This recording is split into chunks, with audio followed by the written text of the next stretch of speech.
All right, so it is 9:58 here in Roanoke, Virginia, p.m.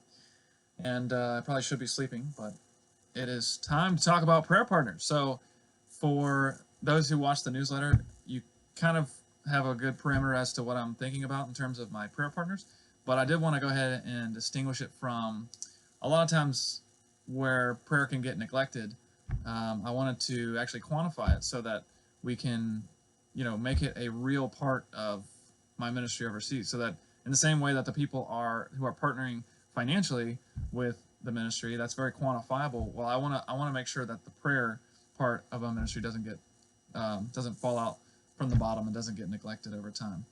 And so basically what I'm looking for as the prayer partner ministry, that part of my ministry, I'm basically looking for 100 people.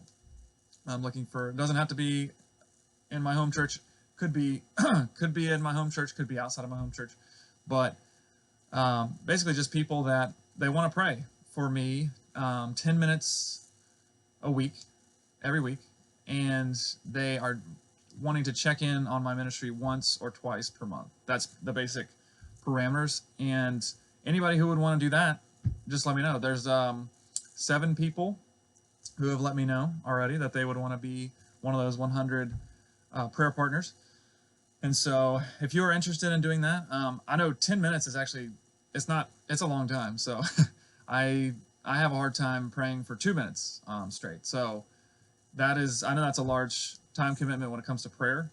So if you're just wanting to pray in a shorter amount of time, or you're just wanting to more just scroll through the page, or not check in once or twice a month or anything like that, and that's totally fine too.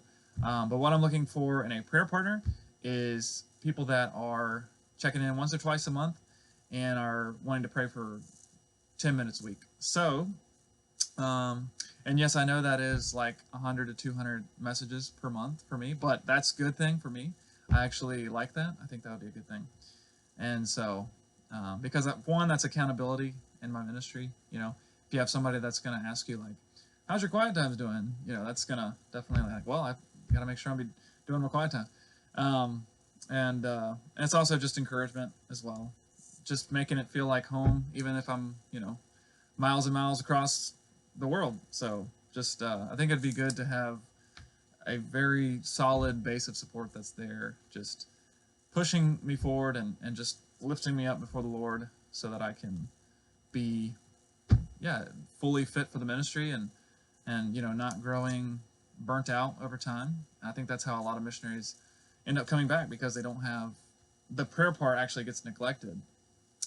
The finances usually stay, but the prayer part can very much often get neglected. And so my job, I think, with that, my responsibility that I would like to say is that I hope to be able to give you enough information, which is part of the Facebook page, enough information for you to be able to pray about the ministry.